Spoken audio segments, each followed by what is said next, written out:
Well, all right, good morning, good evening, good afternoon, ladies and gentlemen. Citizens of YouTube, Pastor Dowell here. Yeah, I still got a little bouncing going on here because we're filling up the area. Still got a lot of finishing work to do, but nevertheless, this is what this video is about. So, we are at allegedly war with Iran. And America cannot get any of its allies, zero, when they're called upon to come and help. That's not going to fare very well with these NATO countries. As a matter of fact, if I was America, I would get out of NATO and I would let Russia do whatever the hell they want to do with them countries over there, especially Britain. Now, I'm not saying that I believe what we're doing over there with Iran is right. I'm not saying that. I'm not saying at all. But what I am saying is this.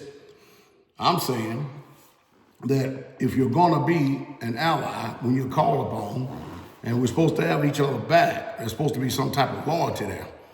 You may disagree with a lot of things and stuff, but if it has nothing to do with a direct impact on you yourself and stuff, if you're going to be allies, then you need to start acting like allies.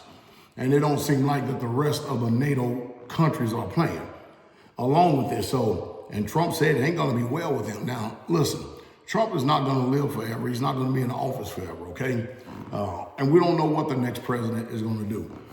If it's a Republican for the next 8 years after Trump gets out of office, we're talking about another 8, 9, 10, we're talking about another 11 years right here, that if NATO gets in trouble, America ain't coming.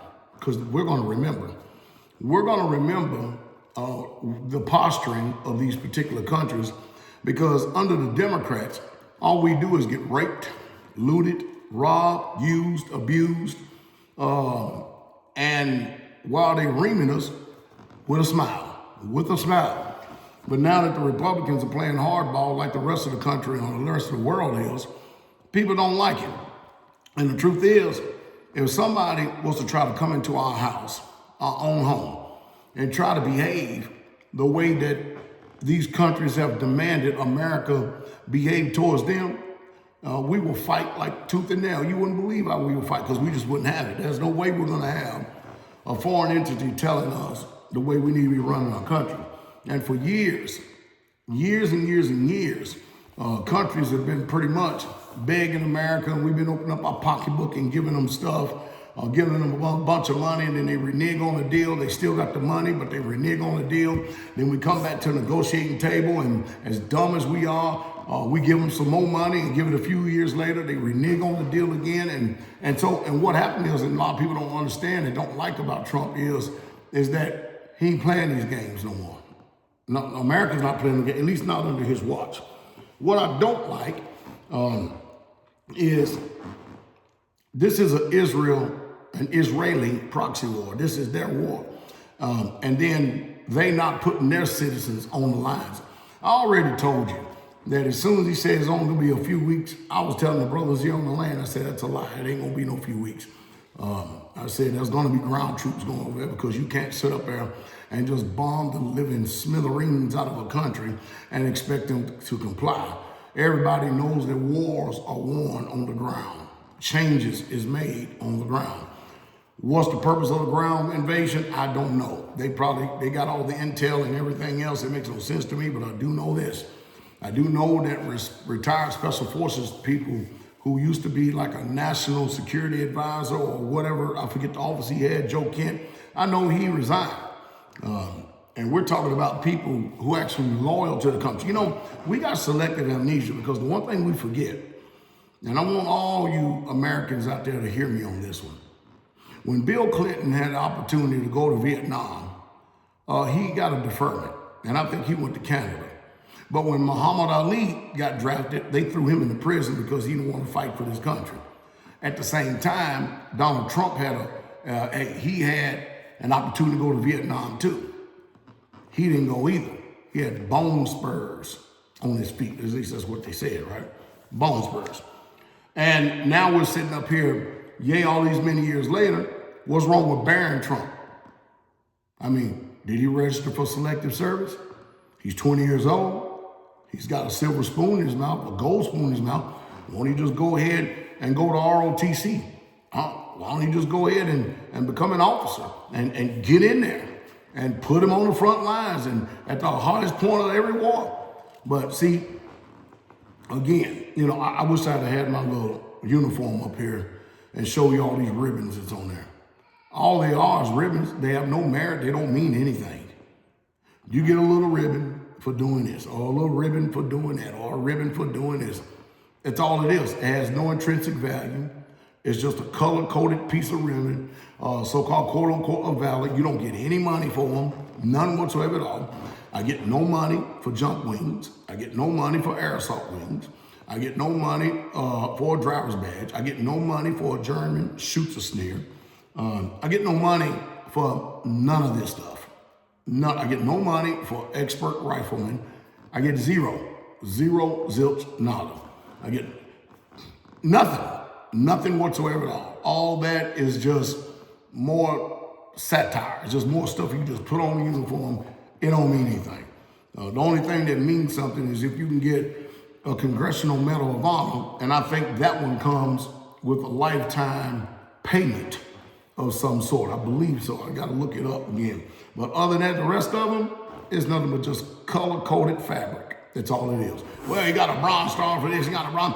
What is that again? Well, he's got a Meritorious Service Medal. What does that mean? Oh, he got an ARCOM. What does that mean? Well, he's got 4 or 5 Army Accommodation Medals. What does that mean? What does it mean? In the grand scheme of things, and even after you get out, what does it mean? It's a place you were in life, you've been there, you've done it. Now you're out of the military, turn the chapter in your life and move on. I didn't say you're going to forget, and you shouldn't forget everything, because the one thing this world is running short on is discipline. But I tell you what, yesterday I went out and just about paid for unleaded $5 a gallon here in Tennessee. $5 a gallon, just about $5. I know diesel is sitting at $5 a gallon. And I think super unleaded is 10 cents cheaper than that. And I can tell you what, man, keep feeling it in the pocketbooks. And by the way, I wanted to ask y'all out there this, okay? So I had something shipped in from the Netherlands, okay? And UPS kept leaving messages on my door telling me that I need to pay this $40-something shipping fee or something like that because it came over from there. And of course, my nieces asked me, what is that? I said, it's got to have something to do with these tariffs. And they're passing the cost on to us. The companies is passing the cost on to us. They pay it, but they're passing it on to us. You got to ask yourself at this point, do you really truly want anything outside of this country now? To be coming in, especially this environment? I told y'all, your posture should be this. The gas prices are high, travel less. The gas prices are high. Goods and services are going to continue to keep going up. Stay home. Grow a garden. Start canning your food. Stop being so dependent upon this particular civilization to produce everything for you and learn how to produce it yourself. Well, I ain't got no land, no garden, but you got buckets. That's what I did before I actually came out to the farm 30 years ago. I grew the stuff in buckets. And then if I had a little piece of parcel of land anywhere, I would till it up and put me some cucumbers or some beans out there. I would do anything just so I can get my hands in the dirt and learn how to do something. So just in case if something does go awry, at least we can eat that for a little bit and then can and even eat that for a while. But we don't think like that today. For whatever reason it is, I don't know what it is, but we just simply do not think like that today. And I think it's bad. I really, really, truly think it's bad that we don't think like it today. Something is extraordinarily wrong with civilization. And I'm going to tell you what I believe it is. You see, when we're warriors, we know that we got to fight in order to occupy a territory and be able to have our own. Because every warrior just wants to go back to the farm and live a quiet and peaceable life. At least that's the way it used to be before this civilization was given to us. Now they're giving us lab-grown meat. They're poisoning us with everything. They're making up vaccines and stuff and shooting us up with snake venom and monkey pus and everything else and who knows whatever else is going on. Hey, for those who volunteer for that particular service. Not me. But anyway, nevertheless, we want to go to farmers. And then the biggest mistake that every warrior makes is they stop training. They stop shooting stuff. They go to farming, and then they have children. They have sons, they have daughters, and then they don't teach their sons and daughters the way of war. They don't teach them how to hunt, forage, hunter-gatherer. And next thing you know, we're dependent upon a system. We're beholden to a system. We're beholden to a system that feeds us trash, and then we turn around and sit and complain about it. When you have all this power in your hand to do whatever you need to do to affect change. And we don't want to affect change. And the reason why we don't want to affect change, because we're too lethargic, too lazy, too complacent, and too apathetic to do anything about anything. And I ain't even hit all the categories of laziness. And we need to consider the ant. That's what we need to do. But I can tell you one thing. I'm waiting to see where this thing is going to go. I'm also waiting to see if Barron Trump is going to get in the military, which I don't think is going to happen. The rich send us to war. Their children become the politicians. They sing songs like Proud to be an American. They show up at these veteran events and clap their hands and everything else. And while they clapping hands, they say, these dumbass people, yeah, y'all keep having these children to get your ass out there and protect us. That's what they saying. And that's the reason why you're seeing a lot of veterans today change their postures. Because I'm telling you, I'm around a lot of elite veterans, around a lot of them. And when we get to talking, I'm telling you, it ain't good, the sentiments that we have concerning the United States of America. Not only the Democratic administration, looks like the Republicans are no better than the Democrats now. They all are looking like rats. And it's a wonder. Isn't that amazing how there's almost a media dark out with exception of independent news sources? Where the Epstein files go? We're supposed to forget that, right? You see every day they're throwing some school teacher or some mayor in prison for pedophilia, and you got all this evidence with all these politicians and all these billionaires, and nothing is being done about nothing. No investigation, no nothing. Now they have to Tucker Carlson. It's simply because he spoke to some Iranians before the war started. Trumped up charges. See, if you're not saying what the established quote wants you to say, then you are un-American. I don't care how much truth you're saying, and we got a prison cell for you, but we don't have a prison cell for the millionaires, the billionaires, and all these people out there that occupying offices and stuff. And then I saw this arrogant stuff the other day about this old Jewish, wish they were Jews, this Jewish man talking about, well, you haven't mustered in the Messiah yet. We need to get about busy doing. Listen, humanity is so arrogant that they literally truly think that they can make the Messiah come by doing certain things on the earth. Can you believe that? I just, oh mercy. What are they gonna do? Take a nuclear bomb and try to blow them out of the air? No, the book says different. The book says he is gonna be the one that's gonna be destroying the wicked with the brightness of his coming. They're the ones whose eye sockets and their tongues are gonna melt inside their skulls, according to the prophecy. Ain't nobody gonna be able to do a damn thing against the King of the universe, the Messiah, Yeshua, HaMashiach, Jesus the Messiah. Not a thing. He gonna come and set this thing straight.